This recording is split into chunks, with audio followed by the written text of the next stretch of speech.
welcome back to a new episode of the robot installation video. Yeah, happy about it. So today I would like to introduce our lift intake, our mechanical drive robot actually. This robot we use for like many competition. We've been to like 10 competition this season. Basically the same robot overall. But actually, this robot is pretty goated. As you can see, the award over here is from this robot. Goated. What the fuck? Well, somebody hating about mechanical drive. Well, deal with it. We got it. Okay, so that's our drive train as usual.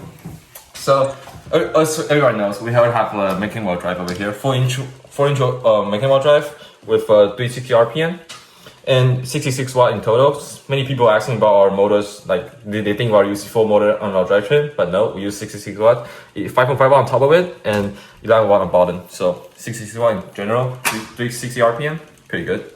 And then odometer over here is pretty good, precise and easy to build, and it makes us to our mini scale champ as well. Yeah, and then this is only single 2-inch Omni wheel with retention system on it and the carded C channel. Like it's pretty simple, but we should improve it to like double Omni wheel, but we didn't do it. But I mean, it's still working and it's pretty precise. And that's moving on to our intake. So our intake over here, we have an 8 flex wheel in total. So this 8 flex wheel, you don't need that much, but the reason why we have it, because since we use mechanical drive, this part is pretty thick and pretty chunky.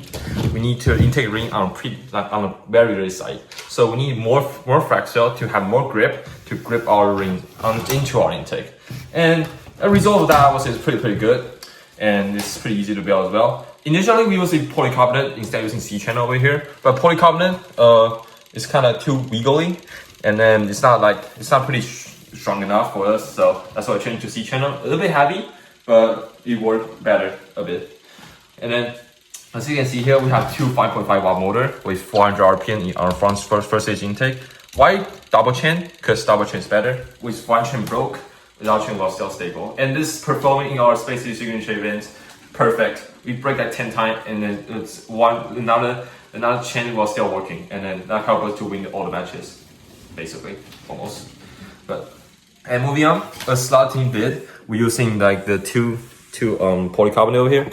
A little bit thick, a little bit too much of polycarbonate over here, which we use last, but there's a reason why we're having like this, because we had no mounting point over here. We should put like angle channel through it, but the time we built it, we didn't thought about that, so we built like this. And also like there's an optical sensor over here, so it's loading a ring to our second stage lift intake. So moving on to our lift intake, that's second stage lift intake over here. So piston lift it up.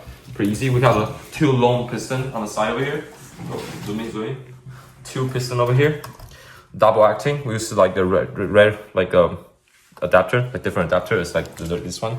And so we just slow it down for a bit. If you're using like normal straight adapter, you are going too fast, and then we'll shoot the ring out basically. And then overall, if you load the ring up, like this, you quickly load 2 rings up. And we lift the intake, and we can score like 2 rings at the same time like this. Oh shit.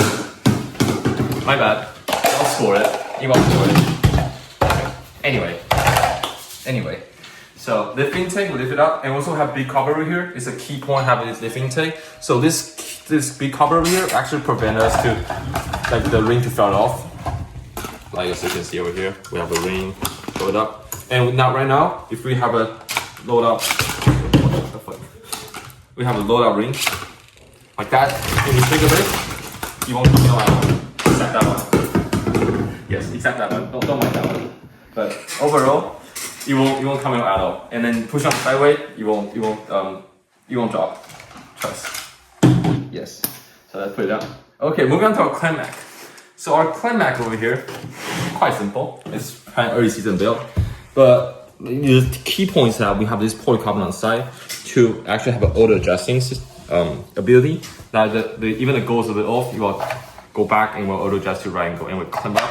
So we lift the whole go up, and with no issue with dropping it. So actually increase our ability of like less friction, and then have a better ability of a driving control. Yeah. Also, the big plate in the back over here, the notch over here, also line up, helping us to line up the wall stake as well. So this notch actually really helps us to line up the wall stake. And then doing a lot of matches, we use this notch to line up to every time we'll perfectly line up to a wall stake and scoring pretty fast. Yeah. And then next thing is the arm. Quite simple design. We have a hop swap like Gold Rush arm. We didn't use it. We didn't put it on right now, but we have it in our preparing. Yeah. So by having this, it also can do Gold Rush as well. And we go single acting, no rubber band, single acting. The piston stays on here, of course. And then moving on to our hammock. What was that for? Okay, so moving on to our hammock. So hammock over here, we can, it's passive hand, quite easy. We should use angle channel, but we should C channel because angle channel banned it before. And then, yeah, and I would say it's quite simple design, but it worked. And also the two string over here, as you can see, the red string. Going closer. The red string over here. We actually put up our odometry wheel over here, so you have no chance to touch the ground. Innovation, trust. And then, yeah. And overall, we also have an active brake on this drivetrain. So active brake is like, well, if we have a use like PID control, only P actually, but like this, we can move it back like that. Pretty good. Yeah. All right. So overall, this is our Mecanum robot. It's really good. You should definitely whole count it, and see you guys at Worlds.